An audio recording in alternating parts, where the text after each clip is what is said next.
안녕하세요. 네, 나는 책 없이는 살 수 없다.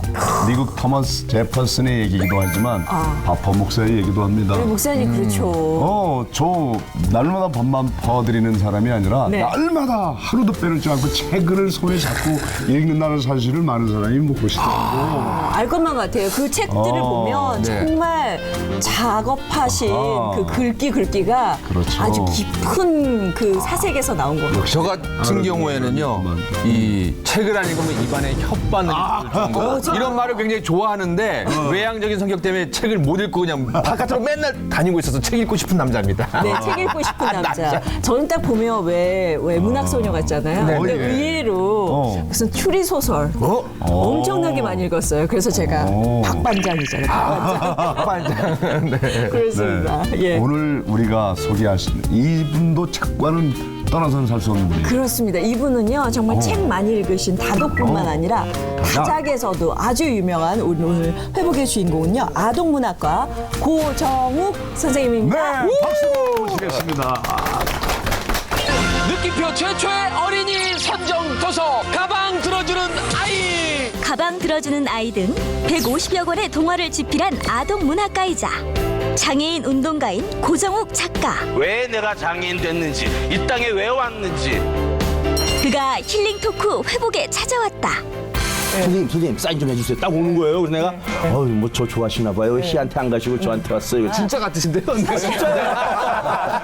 아버지 무슨 과이셨어요? 국문과에 넣었다. 야 경쟁률이 제일 약하더라. 그야말로 제 앞에서 문이 꽝 닫힌 거예요. 사실 좀 울기도 많이 울고 하나님도 원망을 많이 했죠. 왜냐하면 내가 이거만 다리만 걸을 수 있으면 내가 완벽한데 왜 하필 나를 장애인으로 만드셨습니까? 대답을 해주십시오. 대답이 없었거든요. 제가 장애를 걸을 수만 딛고 있으면 열정적인 작품 활동을 하는 고정욱 작가의 회복 스토리를 만나보자. 안녕하세요. 네, 우리가 고정욱 작가님 이렇게 소개했지만 네, 네. 고 박사님은요 우리 힐링 토크 회복에 출연한 게스트 중에 지금까지 최고의 다작, 다독, 최고의 학벌. 최고의 학벌. 박사님이에요, 박사님. 뭐 좋은 거 같네요. 정말. 아니 진짜 공부를 왜 이렇게 열심히 하셨어요? 뭐 열심히 했다기보다는 뭐 기회가 와서 네. 부모님도 좋은 분 만나서 또 문학이 공부를 해보니까 이게 학부 정도 나와가지고는 명함도 못 내밀어요. 네. 평생을 해야 되는 학문이어서 네. 그래서 하다 보니까 대학원 박사까지 하게 됐고요. 네. 대학교 강의도 하게 되고 그래서 뭐 나중에 지금 돌이켜 보니까 박사학위를 받은 게 저의 문학 세계에 굉장히 큰 자양분이 되고 저의 실력의 기초가 되어 주어서 지금 부모님에게 감사하고 있습니다. 뒷바라지 잘해 주셔서. 근데 또 박사님이라고 다 강연을 잘하는 건 아니에요. 그럼요. 아마 우리 전국에 가장 잘 나가는 강사님이시죠. 뭐 강연을 365일 다닌다는 소문도 있어요. 365일 아니고요. 한 200일. 근데 세상에. 우리 고 작가님은 제가 알고 있기로는 세계 그 유명한 동화 작가 중에서 이렇게 책을 많이 쓰신 작가는 거의 많이 없다고. 쓴 사람은 아마 제가 제일 그죠. 그렇습니다. 그래서 우리 고정욱 작가님의 첫 번째 연관 검색어가 동화 작가입니다. 네. 200번째 네. 예, 책을 쓰신 분도 네. 굉장히 흔치 않은데 거의 없을걸요, 네. 우리나라. 그리고 200권 읽은 사람도 많지 않아요. 동화 작가로 그리고 바로 따끈따끈한 네, 책이죠. 그게 이게 지난주에 몇 번째죠? 205번. 205번째. 네. 그러니까 올해 한 5권 나온 거예요. 올해만 다. 네, 네. 자, 자, 한 달에 한 권씩. 한 달에 한 권 내지 2권. 예. 아니 근데 대단하신 게 모든 책들에 사파가 있는데요. 네. 그 사파들도 다 스토리가 있더라고요. 예. 그런 점에서 정말 부지런하신 동화 작가이신 것 같아요. 어떻게 해서 이렇게 책을 많이 쓰게 되셨는지 궁금해요. 많이 쓰게 된 건 뭐 가장 단순하게 대답하면 부지런해서고요. 열심히 써서이고요. 근데 좀 더 깊이 들어가면은 이제 저가 이제 동화를 이렇게 많이 쓰는 거는 제 소명 때문에 내가 이 일을 해야 된다고 이 세상에 왔다. 네. 그런 그 어떤 사명감이 있어서 열심히 쓰고 있는 거고요. 네. 또 그만큼 또 이렇게 새로운 아이디어가 계속 생겨나기 때문에 네. 생겨나는 아이디어를 뭐 있는 그대로 옮기다 보니까 남들보다 좀 더 많이 쓰게 된 것 같습니다. 네. 또 다작을 쓰셨지만 독자가 그만큼 많다는 얘기거든요. 그러니까. 독자들이 우리 국내뿐만 아니라 해외도 네. 많이 있다고 들었어요. 번역된 작품들이. 네, 번역도 뭐 한 20여 개 20나라. 와. 20언어로요? 있고요. 예, 20개국 정도에 돼 있고요. 네네. 그다음에 이 동화가 좋은 점이 있어요. 남들한테 말 안 했는데요. 영업 비밀인데 이게 매년 1학년으로 새로 독자층이 들어와요. 그래서 이게 영원합니다. 말 된다. 이거 시장이 죽질 않아요. 이런 시장이 없네. 네, 이런 시장이 없어요. 졸업해 나가면 1학년이 또 들어와요. 그래서 이거는 정말 하나님의 축복이 아니냐. 그러니까 또 근데 현장에서 지금 굉장히 유머러스하신데 사실은 이 스토리 안에는 동화라는 아주 정말 아이들의 해맑은 그 동심을 자극하지만 그 안에는 또 아주 큰 레슨들이 있잖아요. 특히 장애에 대한 네, 레슨을 메시지가 있죠. 많이 장애인에 대한 걸 다 담고 알리시잖아요. 있죠. 그런 스토리를 한번 여쭤보고 싶어요. 어떻게 해서 제일 처음에 이런 장애에 관한 동화를 시작하시게 됐는지. 이거는 이제 저의 어떤 그 아이덴티티하고도 연결이 좀 되는 건데요. 제가 작가가 돼서 이제 결혼을 해서 애를 낳은 제가 애가 셋이에요. 근데 이 아이들이 성장하면서 이제 책을 읽기 시작하는데 네. 제가 문학 박사고 나름 작가고 뭐 글 쓰는 사람이니까 애들이 읽는 책을 관심 있게 봤어요. 예. 봤더니 제 눈높이에는 좀 안 맞는 거예요. 왜 동화가 이런 거밖에 없어? 왕자님, 뭐 공주님, 뭐 요정. 그렇네요. 이걸 우리 애들이 읽어야 되나? 그래서 내가 써야 되겠다. 그래서 이제 쓰겠다는 방향을 정했어요. 근데 그 다음에는 뭘 쓸까? 그러다 보니까 이제 왕자님, 뭐 공주님, 괴물, 요괴 이런 얘기는 제가 안 써도 쓸 사람이 많아요. 나 아니면 못 쓸 걸 찾아보자. 그러다 보니까 그럼 내가 아빠가 장애인으로서 살았던 그 과거의 삶들, 거기에서 하고 싶은 이야기들, 거기서 있었던 재미나는 이야기들을 동화로 옮겨야 되겠다. 그래서 세상 아이들에게 고정욱이 쓸만한 유일한 동화는 이런 이야기다. 라는 걸 보여줘야 되겠다 해서 이제 쓰게 된 게 아주 특별한 우리 형이라는 제 작품이에요. 근데 그 작품이 1999년에 나왔는데 예상과 달리 이게 초베스트셀러가 됩니다. 아동물 베스트셀러 1위를 한 6개월간 해요. 그래서 사람들이 깜짝 놀라는 거죠. 장애를 다룬 어두운 작품일 줄 알았는데 너무나 사랑을 받으니까. 네네. 그 다음 해에 또 낸 작품이 이제 안내견 탄시리를 또 냈는데 이 책도 또 베스트셀러가 됐대요. 그래서 저는 쓰는 것마다 그때 베스트셀러가 되는 바람에 소설가가 본업이었는데 이게 전업이 됐어요. 동화 작가로. 그래서 네네. 지금까지 한 15년 가까이 지금 동화 작가로 지금 뭐 사람들에게 알려지고 작품을 이렇게 막 200편 가까이 200편 넘게 물론 그 안에 동화는 뭐 한 150편 됩니다만 그렇게 하는 걸 보면서 내 뜻대로 되는 게 아니라 이건 어떤 선미에 의해서 가는 것 같다. 그런 느낌을 갖죠. 근데 제가 알기로 또 한 책은 네. 인쇄가 1억 원을 넘는데 그거를 또 저기 시각장애인을 위한 도서관 기부 네. 맞죠? 네. 그건 잠깐 설명해 주시죠. 그 모 방송에서 선정이 돼가지고요. 네. 그 도서관 만든다고 하는 데다가 인쇄를 기부를 했죠. 느낌표 사상 최초로 발표되는 어린이 선정 도서 17번째 선정 도서를 발표합니다. 발표합니다. 자, 특이한 방법으로 만들어졌습니다. 풍선이 지금 환영하는 나가면서 있습니다. 서서히 책이 공개되고 있습니다. 자, 먼저 볼까요? 17번째 선정 도서 먼저 저학년용 가방 들어주는 아이. 어때요? 재밌을 것 같아요? 네. 겉표지만 봤을 때 가방 들어주는 아이는 어떤 책인 것 같아요? 장애인 아이를 어떤 아이가 도와주는 맞아요. 그때가 처음으로 네. 이제 인쇄를 네, 기부하는. 인생의 처음으로 그때 사실은 그 인쇄 기부한 게 저에게 계속 인쇄 기부하는 기쁨을 알게 해줘서 지금까지도 계속 그 조금씩 책을 쓰게 되면 네네네. 인쇄 일부를 그 필요한 사람들에게 나눠주는 그러한 일을 할 수 있게. 그래서 그 덕분에 그 22권 총 인쇄가 2억 5천만 원이래요. 네, 그 그걸 정도 이제 됩니다. 기부한 지금까지 계속 나가는 기부자료. 앞으로 더 늘어나겠죠. 네. 책이 많이 팔릴수록. 예. 네. 또 제가 지금도 기억하고 있는 그 대표작 중에 하나가 네 손가락의 피아니스트 이희아 양. 예. 그거 유명하죠. 어떻게 알게 됐나요? 이희아 양은 제가 6학년 때 발굴했어요. 초등학교 6학년 때. 맨 처음에는 주몽 학교라고 장애인 특수학교에 다니는 아이가 피아노를 잘 친다는 이야기를 들었어요. 이청자 관장님이라고 서대문 복지관 관장님이 소개하면서 맨 처음에 이 양반이 조그만 소개 팜플렛을 만들고 싶다고 저한테 찾아오셨는데 네. 제가 그렇게 해서는 안 되겠다. 얘는 제대로 된 스토리로 책을 써야 된다. 그래서 제대로 된 책으로 스토리를 낸 거예요. 그랬더니 그 희야 이야기가 그 당시만 해도 굉장히 센세이션을 일으켜서 9시 뉴스에 나오고. 맞아요. 두 손에 손가락이 2개씩만 있고 무릎 아래 다리가 없는 피아니스트 이희아 씨 아시죠?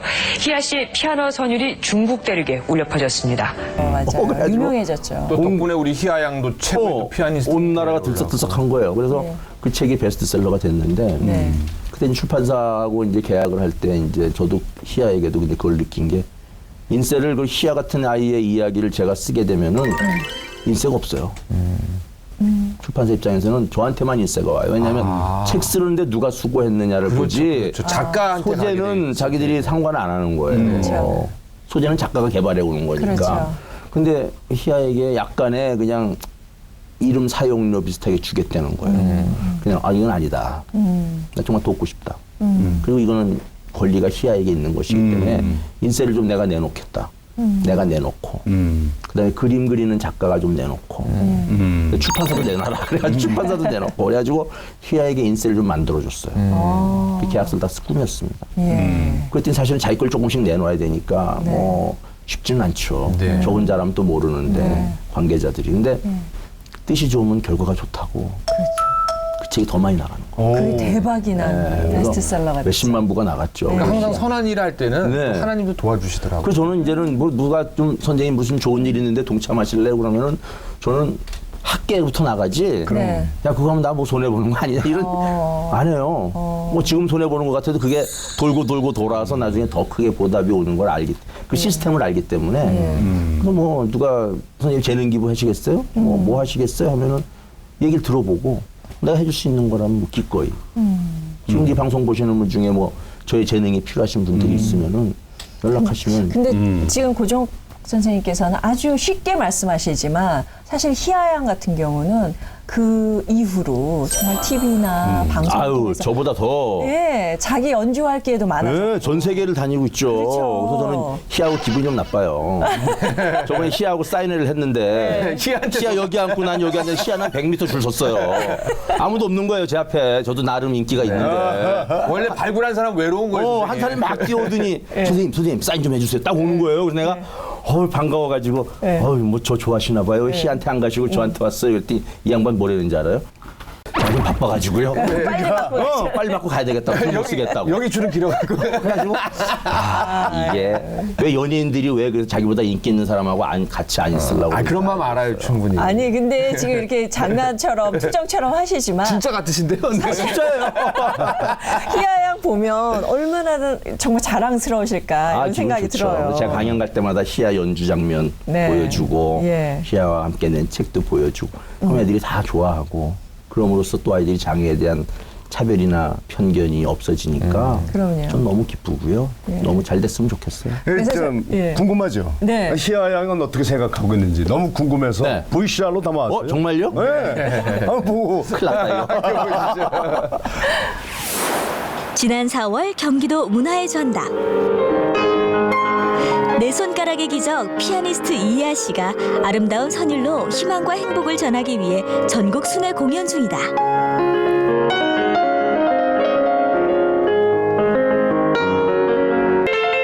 태어나면서부터 양손에는 손가락이 2개씩이고 무릎 아래로는 다리가 없지만 좌절하지 않았던 그녀.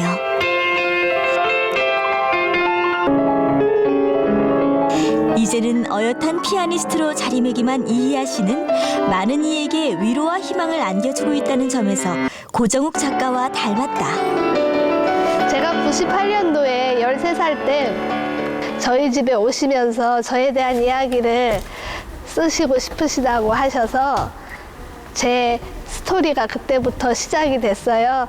저에게는 은인이시죠. 그래서 이 피아노를 한 거에 대해서 이 거대한 악기를 계속 할 수 있었던 원동력이 신앙과 또 그 인연을 만나게 해준 고정욱 작가님이 안 계셨다면은 저는 제가 이렇게 피아니스트라는 이름을 달고 지금까지 활동하는 거에 감사하게 생각하고 있죠.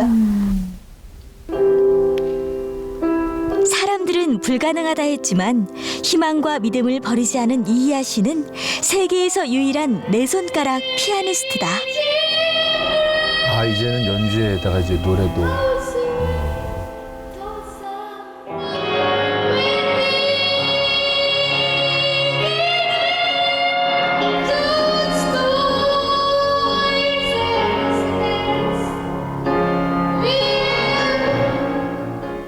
최근에 장애인 어른 농군이 그 책인 것 같아요.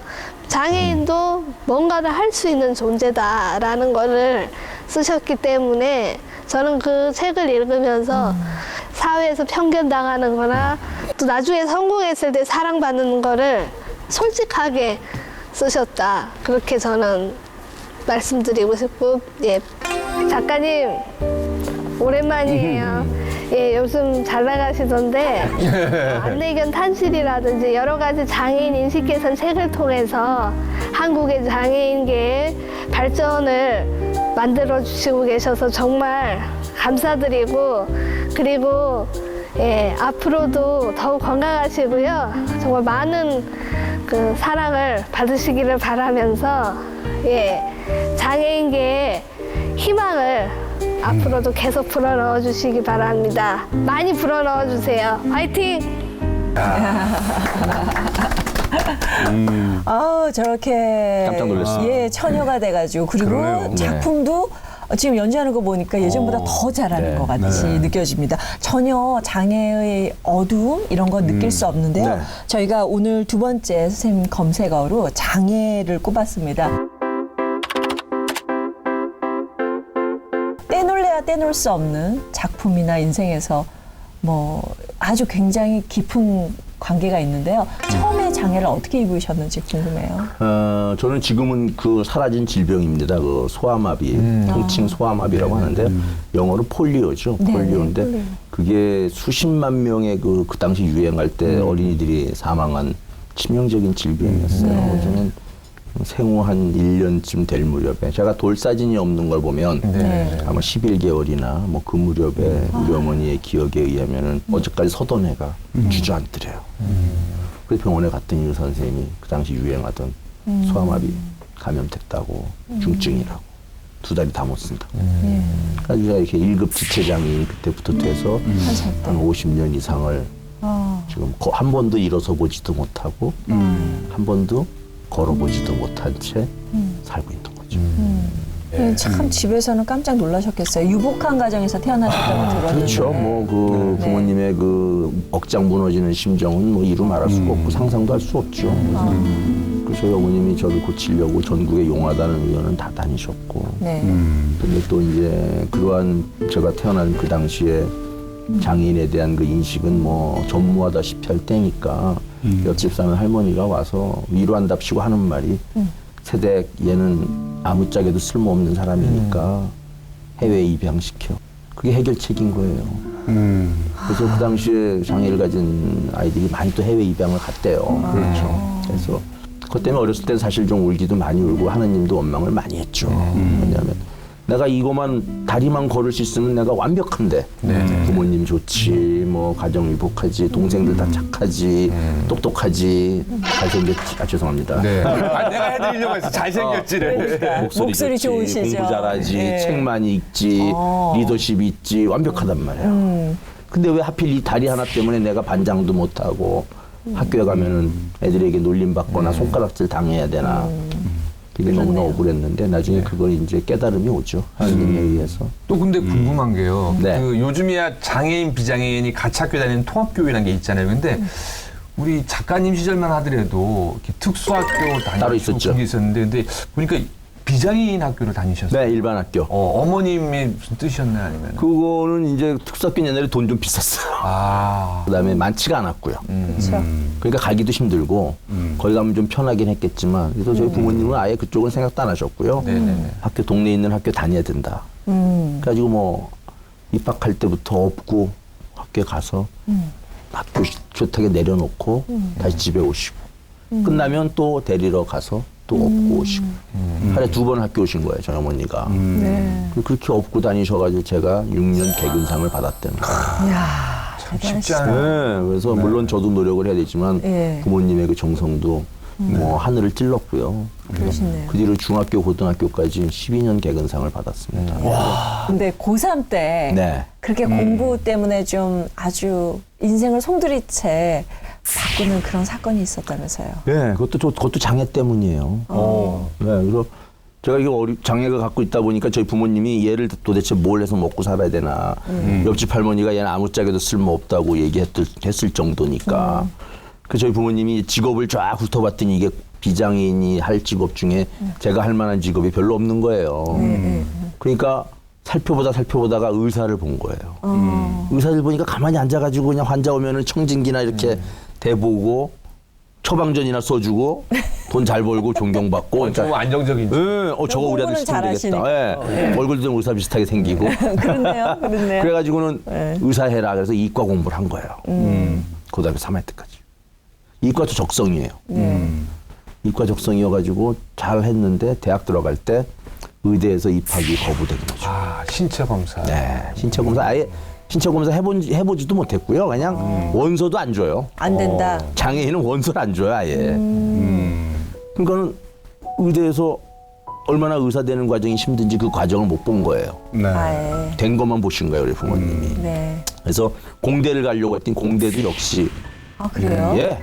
실험 실습이 너무 많고. 기계만 예, 기계 돌려야 되고 그래서 안 되는 거예요. 자연계, 물리화학, 생물하는 순수과학 갔더니 거기도 안 돼요. 갈 수 있는 과가 하나도 없어요. 그야말로 제 앞에서 문이 꽝 닫힌 거. 근데 그때 이제 고3 때 담임 선생님이 저한테 오셔서 정우가 하나님은 인간의 문을 닫으면 창문을 열어주신다. 창문이 어디예요? 그랬더니 문과로 가라. 그래서 팔자에도 없이 문과로 부랴부랴 바꾼 거예요. 사실 말도 안 되는 얘기. 말도 안 되는 거죠. 바꾸면은 이과가 문과로 바꾼다는 게. 그래서 막 부랴부랴 며칠 안 남았는데 문과 공부하고 막 해가지고 얼레불레 해가지고 원서를 그때 저희 대학 다닐 땐 1차, 2차가 있었습니다. 그렇죠. 1차가 서울대, 전기대학, 수기대학. 연세대학, 예, 고려대학 같은 대학이고 2차 대학이 성균관대, 동국대, 뭐 한양대 이런 데인데 2차에서 제일 좋은 데가 어디냐 그랬더니 성균관대학교래. 거기 원서 내러 우리 아버님이 가셨어요. 과가 문제예요. 무슨 과를 써야 될지 아무런 관심이 없었단 말이에요, 그동안. 그러니까 문과로 가자 일단. 인문계. 인문계로 가는데 과는 정하지 못했어요. 아버님이 아무 과나 넣으세요. 그랬더니 아버지가 알았다. 내가 넣고 막. 마지막 날 마지막 순간까지 기다렸다가 창고에서 쓰고 오신 거예요. 정우가 원서를 넣었다. 아버지 무슨 과 넣으셨어요? 뭐 자포자기한 상태니까. 그래서 물어는 봐야 되잖아요. 무슨 과 넣으셨어요? 국문과에 넣었다. 그래서 저는 확 실망이 되는 거예요. 아버지는 기뻐하시는데. 아니 아버지 국문과라니요. 아니 왜? 영문과 넣으면 영어 공부라도 할 거고 불문과 넣으면 불어라도 할 텐데 국문과 이미 국어 잘하고 있는데 지금까지 계속 했던 거. 책도 많이 읽었고 그랬더니 아버지가 뭐라는지 알아요? 야 경쟁률이 제일 약하더라. 경쟁률 약해서인지 실력이 돼서인지 합격을 한 거예요. 그래서 이제 국문과 들어가서 제 운명이 완전히 180도 바뀌었어요. 그래서 저는 지금도 그러길 잘했죠. 이렇게 위대한 작가 결과적으로는 뭐 우리가 그렇다고 한국에서 잃어버릴 생각하는데 뻔했잖아. 당시에는 굉장히 좌절, 실패. 자포자기 비슷했죠. 대학 들어갔더니 대학도 뭐 1차 대학도 아닌 2차 대학이지 과도 뭐 전혀 생각도 안 했던 과지. 그러니까 낙이 없었죠. 그래가지고 한 1년간은 굉장히 방황했어요. 술도 많이 먹고 친구들하고 많이 놀고 좌절하는데 그게 나중에 보니까 다 필요한 과정이더라고요. 그걸 해야 다시 또 새로운 목표를 향해서 달릴 수 있는 그 계기가 된 것 같아서 지금은 국문과 나왔으면 내가 무슨 과를 갔으랴. 국문학을 한 게 너무 자랑스럽고요. 그럼 그때부터 작가 이렇게 습작을 하셨어요? 그게 이제 대학교 1학년 마칠 때쯤에 작가를 해야 되겠다. 여기 할 수 왜냐면 있는 국문과 나온다고 다 작가가 되는 건 아니잖아요. 작가가 또 대부분 되겠다고도 안 해요. 왜냐하면은 되게 선생님을 하겠다고 그래요. 근데 그것도 못 가요. 그것도 안 교육법에 장애인은 또 교사로 받아주질 않아요. 그러니까는 국문과 와도 역시 퇴로가 없는 거예요 또. 그러니까 당시에는 신체 검사 같은 그런 것들이 많아가지고 임용에 뭐 면접을 본다거나 학생들에게 혐오감을 주는 용모나 신체 상태인 사람은 응시할 수 없습니다. 희한한 게 다 이상한 갖다 붙이면 걸려요. 그래서 야, 내 인생은 왜 이러냐. 그래서 그때 생각한 게 결국 작가 되는 수밖에 없다. 그래가지고 이제 그때부터 글을 쓰기 시작하죠, 본격적으로. 그래서 저는 꿈을 아직 못 정했다고 하는 뭐 중고생들 보면은 위로를 해줘요. 야, 난 대학 가서 비로소 정답을 말씀해 이 정도 왔어, 임마. 공부를 열심히 하고 있어. 꿈은 언젠가 번개 맞듯이 떠오르게 돼 있다. 기다려라. 그 대신 그때 준비가 안 됐으면은 얼마나 한심하냐. 그런 얘기를 하고 있어요. 근데 이런 그 동화 작가로서 특히 장애에 대해서 동화를 쓰고 계시잖아요. 네. 이런 게 소명이다 이런 생각이 드시는 순간. 그게 그게 좋은 질문이에요. Good question. 왜냐하면 제가 그 뒤로 아까 말씀드렸지만은 동화를 써서 베스트셀러가 되고 며칠 전에 전 소설 썼을 때도 베스트셀러가 됐어요. 아 그래요? 네. 그리고 대학을 마치고 작가가 돼서 등단하자마자 바로 첫 작품이 초베스트셀러가 됐어요. 그래가지고 그 역사 소설을 썼는데 그게 원균 그리고 원균이라는 책을 그때 냈었어요. 그래서 이순신 장군의 라이벌이었던 원균이 우리가 알고 있는 간신이 아니라 충신이다. 그런 내용으로 아주 센세이셔널한 한 그 작품을 냈기 때문에 계속 사랑을 받고 있는 상태였는데 이제 동화 쓰면서 진짜 많은 사랑을 받았죠. 전 국민의 사랑을 받게 되다 보니까 강연 요청이 막 오는 거예요. 네. 초등학교, 중고등학교. 그러니까 뭐 우리 권 MC도 강연 많이 하시니까 알겠지만 제일 어려운 게 초중고 애들 강연이에요. 사실 초중고가 들어오면 바쁘다고 안 가죠. 왜냐면 그렇죠. 애들이 말이 안 통해요. 말이 안 통하죠. 네. 집중을 못 시키거든요. 네. 근데 저는 또 그쪽에 또 재능이 있어서 애들을 집중시키고 동화에 대한 이야기도 해주고 그런 또 재능을 타고났어요. 그래서 가서 강연을 하고 뭐 여기저기서 오라고 그러고 책 써달라고 그러고 막 그러면서 나로 인해서 사람들이 장애에 대한 인식이 바뀌었다고 그러고 네. 장애인을 차별하지 말아야 되겠다고 그러고 이런 이야기들이 막 들려오는데 어느 순간 하나님의 목소리가 들리는 거예요. 어렸을 때 그렇게 원망했던 근데 왜 하필 나를 장애인으로 만드셨습니까? 대답을 해 주십시오. 대답이 없었거든요. 제가 걸을 수만 있으면 우리 집안이 모두 다 행복한데 왜 나 하나 장애인이어서 우리 아버지 어머니가 눈물을 짓고 동생들이 상처를 입어야 됩니까? 라고 그렇게 갈구했던 질문이 40대 이후에 들리는 거예요. 정우가 너처럼 집안도 좋고 환경도 있고 공부할 수 있고 말도 잘하고 꼭 책 많이 읽은 놈도 하나 정도 장애인이 있어야 장애의 고통과 아픔을 온 세상에 글과 말로 알릴 거 아니에요. 하나님께서 자기가 하시는 일을 드러내고자 합니다. 이게 그대로 그 말씀입니다. 그래서 내가 그때 사람들이 가끔 선생님 하느님 목소리가 들려요 그러는데 저는 들렸다기보다는 이게 저는 이렇게 표현해 다운로드라고 얘기해요. 또 다운로드 되는데 시간이 좀 오래 걸리죠. 금방 되더라고 근데 초고속이야. 갑자기 납득이 확 되니까 세상이 싹 바뀌는 거야. 이게 소명이구나. 내가 역으로 이제 그다음에 어떻게 생각되냐면은 네. 내가 장애인이라는 십자가를 하나님이 지우시는 바람에 그 나머지 것들은 힘들지 않게 좋은 부모, 좋은 형제, 네. 재능, 뭐 여건 이런 걸 다 옵션으로 주신 거였는데 본 상품이 무겁기 때문에 나머지 있는 옵션들을 아주 좋은 걸로 주셨는데 어렸을 땐 그걸 이해를 못 해가지고 원망하고 옵션이 좋은 건 줄 알고 이놈의 본 상품을 곁다리인 줄 알고 내가 걸을 수만 있었으면 최고인데 내가 걷지 못하는 장애인이었기 때문에 나머지를 그렇게 하나님이 완벽하게 주신 거였던 거예요. 그래서 지금은 저는 너무나 감사하고 나의 십자가의 의미를 알았기 때문에 남보다 더 크고 무거운 십자가 하지만 그 십자가가 황금으로 돼 있는 그걸 끌고 가면서 내가 끌고 가면 갈수록 이게 황금에서 나중에 다이아몬드로 바뀌어 빛을 발하고. 그래서 그 뒤로 소명을 발견했기 때문에 뭐 강연 오라면 열심히 가고요. 이거 내가 근데 그 일 하라고 내가 장애인 됐으니까 원고 달라고 그러면 열심히 써주고요. 방송 같은 데서 와서 뭐 얘기 들려달라면 제 삶에 대해서 이야기하고 진정성 있는 그대로 뭐 하나도 거짓이 없는 이야기니까. 날 때부터 장애자로 태어나는 것이 본인 죄도 아니고 부모 죄도 아니고 그렇죠. 하나님께서 자신의 일을 드러내고자 합니다. 그렇죠. 여기 깨달아지는 과정이 이게 너무 그거를 길어요, 그죠? 못 깨닫는 사람도 많고요. 일생 못 깨닫고 가는 사람이 많고. 빨리 깨닫는 사람도 있고요. 간혹. 저처럼 중간쯤에 깨닫는 사람도 있고요. 근데 만약 지금 이때 예수님께서 오셔서 정우가 내가 네게 말한다. 일어나 걸어라. No. No way. 영어로 정말? no way. 아, 싫어요. 어우. 억울해서 안 돼요. 신장이 젊었을 때 걷게 해주지. 근데 또 교회 다니시다 보면 자기 단점을 고치기 위해서 하나님한테 좀 하나님 좀 나 일어나고 그렇죠. 어렸을 때는 기도 서기도 많이 하잖아요. 저는 그걸 잘못했다고 생각해요. 아, 그래요? 그 부족함을 통해서 역사하시려고 하는데 그 부족함을 없애달라고 그러고 있는 거예요. 그렇군요. 얼마나 어리석어요. 어허. 어쩌면 차라리- 아까 얘기했던 그 큰 옵션을 주셨는데 네. 그 옵션 안 보고 어. 그 옵션이 자기가 갖고 있는 게 그 아픔 때문에 있는 건데 그 아픔 없애면 그 옵션도 다 없어질 텐데. 그 저는 예수님이 와서 일어나 걸어라 그러면은 됐어요. 냅둬요. 냅둬요. 냅둬요. 이번에는 이대로 살다 갈래요.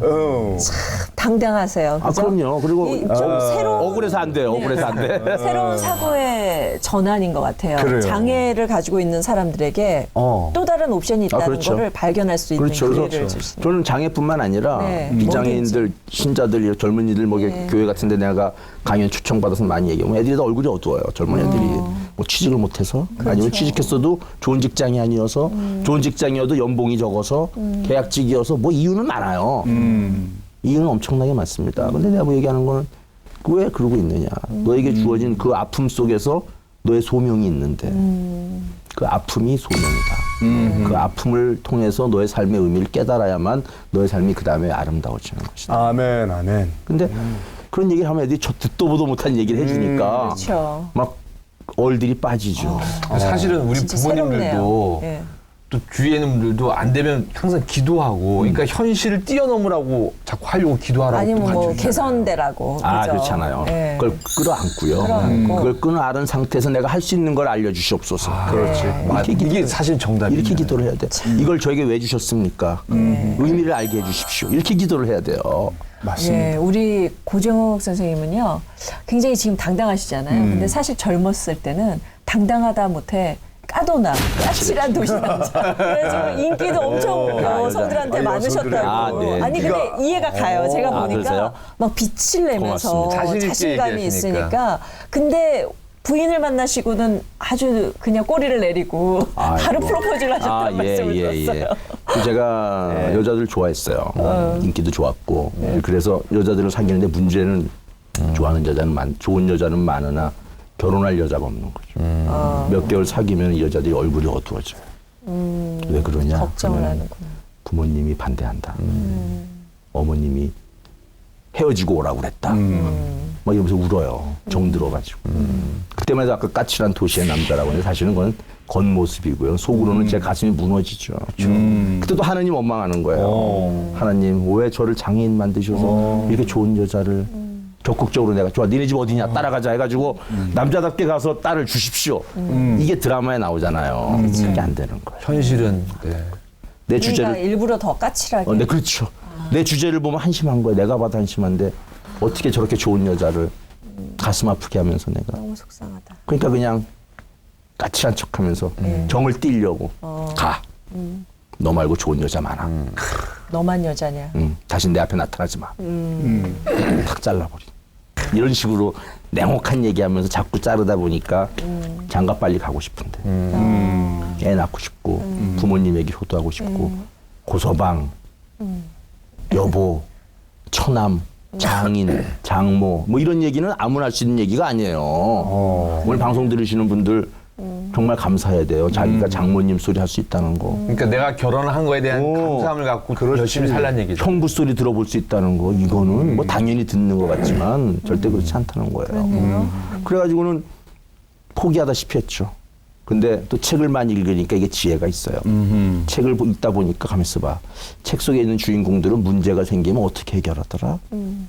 문제가 생기면 여러 해결 방법이 있지만 문제를 해결한 사람 찾아가는 게 제일 좋아요.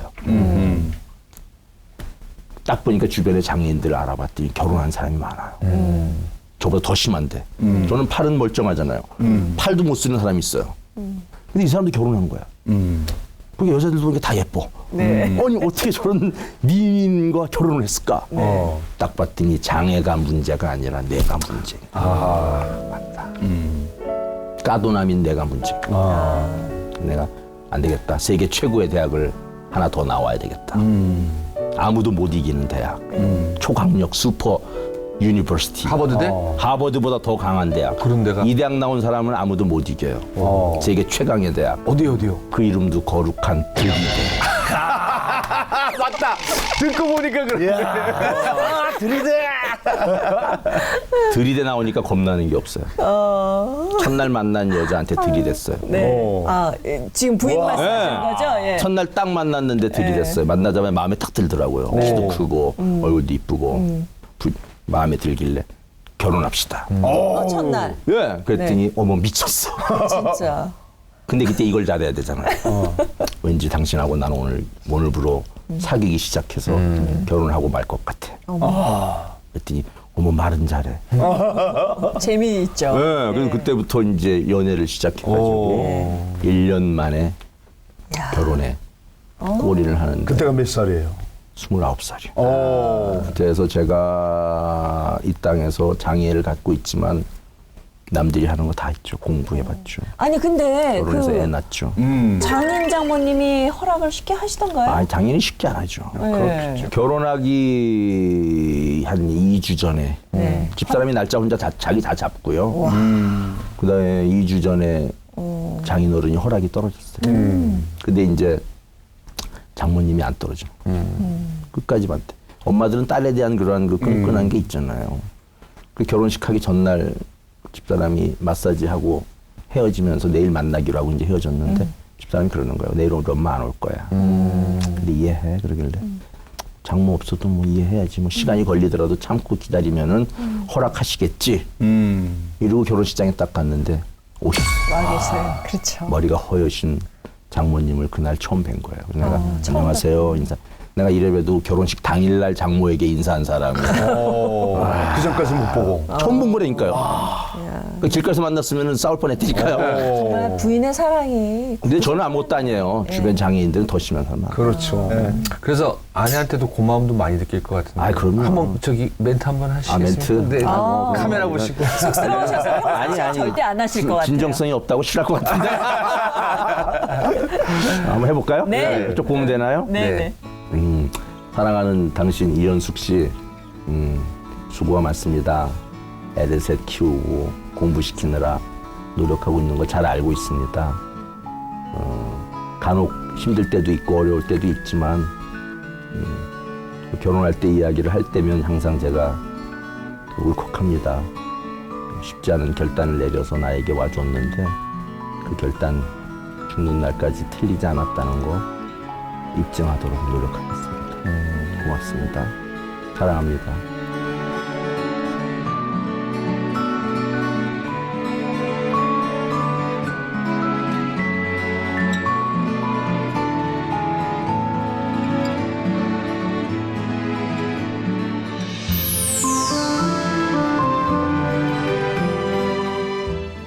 그리고 지금 사단법인 창국장애인 문화진흥회 이사직을 필두로 각종 장애인 단체에서 활동하는 정말 운동가라고 해도 다 과언이 장애인 아닌데. 활동가 주 활동을 열심히 하고 있습니다.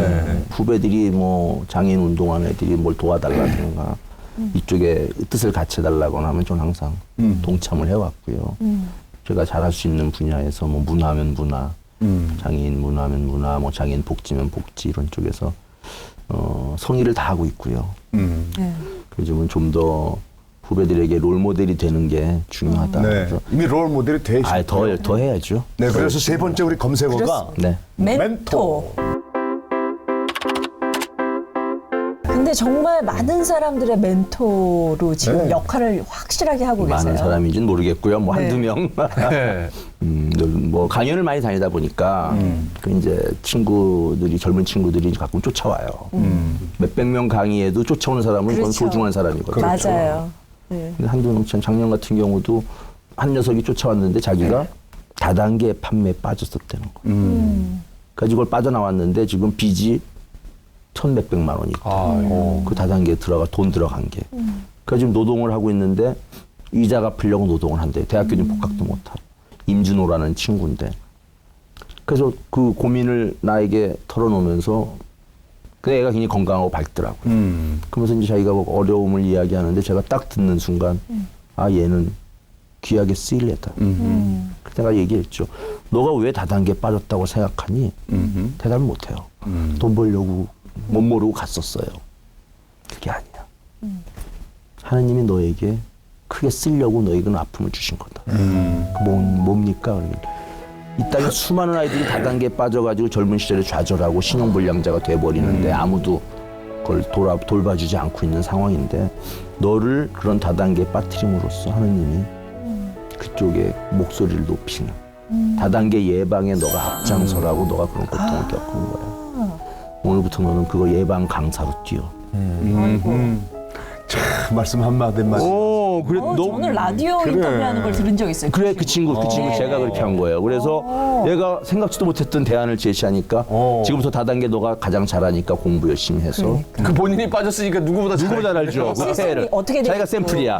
네. 그래서 그때부터 강연을 나가고 여기저기 하다가 지금은 그 빚 다 갚았고요. 네. 거의 지금 강사로 유명해졌어요. 전국 대학생들 그 예방하고 있고요. 맞아요. 군인 부대 다니면서 전역 예비자들에게 너희들 사회 나가면 바로 손을 뻗치는 게 다단계래요. 군대 제대하면은 세상을 잘 모르니까 미리 예방하고 있는 그런 강의를 지금 얘가 하고 있으면서 전액 장학생에다가 시간 관리에다가 저 만나면 항상 가끔 멘토링 할 때마다 인간에게 주어진 시간은 24시간이다. 그거를 술 먹고 지금 낭비해야 되겠니? 아니면 너의 지금 소명을 다해야 되겠니? 그러니까 자기 소명을 다해야 되겠다고 생각하니까 분초를 쪼개가지고 지금 노력을 하고 있어요. 그 녀석이 제 대학생 멘토 1호고요. 그 뒤로 그런 식으로 강연 때마다 하나씩 그 사람 낚는 어부를 하나씩 돼서. 건지고 있어요. 메일도 답장을 이렇게 잘해주시나요? 일일이 매일 답장해 주는 분으로 진짜요? 유명하거든요. 이야. 좀 매일 답장하는 건 저희 일과에 하나로 넣어놔요. 그래서 그날 해야 할 일 중에 하나가 메일 답장하는 거예요. 그래서 학교 책에다가 항상 써놓습니다. 제 메일 주소를. 그래서 어린이들 메일에 답장해 준다고 공언을 해요. 그럼 애들이 그럼 의외로 많이 안 와요. 메일 답장한다 그러면 뭐 몇백 명이 올 것 같지만 네. 하루에 뭐 한 너댓 명.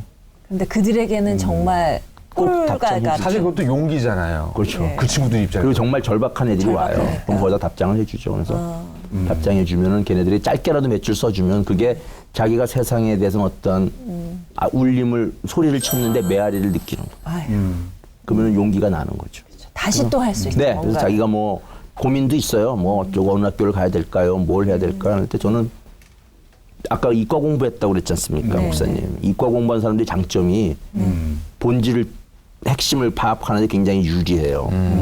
그래서 군더더기 다 없이 논리적이고 또 네. 수학적이잖아요. 수치적이 계량적이거든요. 그래서 너 원하는 게 뭐냐, 원치 않는 게 뭐냐 이런 걸 탁탁 구분해가지고 딱 핵심을 찔러주는 능력이 좀 있는 것 같아요, 제가. 저는 지금 깜짝 놀란 게요. 만약에 그때 이과 공부를 안 하셨으면 그런 능력도 없었잖아요. 그렇죠. 그러니까 문과, 이과의 장점을 다 한꺼번에. 그것도 하느님의 뜻인 것 같아요. 네. 자, 그럼 마지막으로. 네. 자, 방송을 통해서 꼭 하고 싶은 이야기 좀 이 자리에서 한번 남겨주시죠.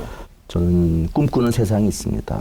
어떤 세상이냐면 제가 장인으로서 50년 넘게 살면서 수많은 그 편견과 모멸감 어린 시선과 손가락질을 받으면서 살아와 본 사람인데 제가 꿈꾸는 세상은 이거예요. 아기 난 엄마가 자기 아기를 봤는데 장애가 있는 거예요. 그래도 그 엄마가 우리 애가 코가 납작하네, 피부가 까무잡잡하네, 아니면 몸무게가 좀 덜 나가네 하듯이 우리 애가 장애가 있네. 그냥 우리 애의 하나의 개성으로 보는 세상. 저는 그런 세상을 꿈꿔요. 장애가 있는 아이가 태어나는 순간 울고 불고 그 아이를 입양을 보내라, 뭐 내다 버려라, 못 키운다 이게 아니라 네. 주변 사람들도 와서 보더니 얘 뭐 예를 들어 다리 한쪽이 좀 짧네, 뭐라든가 손가락이 없네, 귀엽네, 이렇게 할 수 있는 세상. 너무 또 잘 전달이 되고 공감이 됩니다. 그 세상이 조금이라도 좀 당겨질 수 있도록 네. 제가 역할을 하고 갈 수 있다면 저는 이 땅에 온 소명을 다했다고 생각을 합니다. 네. 그 말씀 한마디로 벌써 이 땅에 장애를 겪고 있는 수많은 사람들에게 회복의 메시지가 됐어요. 그리고 그 가족들에게도 얼마나 위안이 되는지. 네. 그렇죠? 예. 그런 면에서 올해 여러 가지 또 이야기가 나올 텐데요. 아마도 회복을 꿈꾸는 많은 이들에게 희망이 될 것 같아요. 네. 지금 정말 회복이 필요한 사람들이 있다면 회복이 필요한 사람들이 있다면 한 말씀 해드리고 네. 싶습니다. 그 고통과 상처와 아픔은 분명히 의미 없는 것이 아니라는 사실. 의미를 우리가 못 찾았을 뿐이라는 거. 그걸 찾아서 나의 그 고통과 아픔의 의미를 찾으면 회복도 자연이 됩니다. 제가 했듯이. 제가 장애를 가졌지만 소명을 발견함으로써 지금은 완전히 비장애인보다 더 지독한 인간이 되어 있듯이 더 강연도 많이 다니고 더 많이 기부도 하고 더 많이 글도 쓰고 책도 애도 더 많이 낳고 여기서 더 넣으시려고요? 아 그만해 이제. 작가로서 네. 작가로서 그런 최종 꿈을 꼭 이걸 실현했으면 좋겠어요. 주위에 많은 사람들이 얘기하잖아요. 뭐 아니면 장애인 노벨 문학상을 받았으면 좋겠어. 대한민국 최초의 노벨 문학상은 노력해 보도록 하겠습니다. 동화 작가로서. 기도 많이 해주십시오. 네. 아멘. 이루어질 줄로 믿습니다. 네. 2013년 한 해 우리 고정욱 작가님의 회복을 우리 함께 같이 기대하면서 박수로. 감사합니다. 자, 마지막으로 회복의 흔적을 남기는 시간입니다. 네. 우리 하나님이 함께 네. 하시니 귀한 손이 굉장히 크세요. 네, 이거 틀이 좁을 것 같은데요. 와, 노벨 문학상. 문학상. 후보자의 손입니다. 아, 예. 요거 이게요. 저희가 이제 연말이나 또 중요한 때 네. 요거를 경매에 붙여서 어허. 이 기부금을 또 좋은 데 쓸 겁니다. 나중에 이거 다 금으로 뜨나요? 네, 그렇습니다. 자, 이제 손을 손바닥부터 떼시면 됩니다. 아, 잘 돼. 금방 말랐네요. 잘 나왔습니다. 여러분의 회복을 위해서 내민 고정욱의 손입니다. 감사합니다. 하나, 둘. 자, 시작해볼까요? 제가 좀 하나, 둘, 셋, 시작! 아 이거 너무 하신 거 아니에요? 일부러 져준 거지. 힘도 못 써보고. 목사님도 한번 하실래? 아, 여기 잡아줘야지. 아니 시골 면민이어서 아, 여기 잡자고. 이건 또 뭡니까? 자, 시작.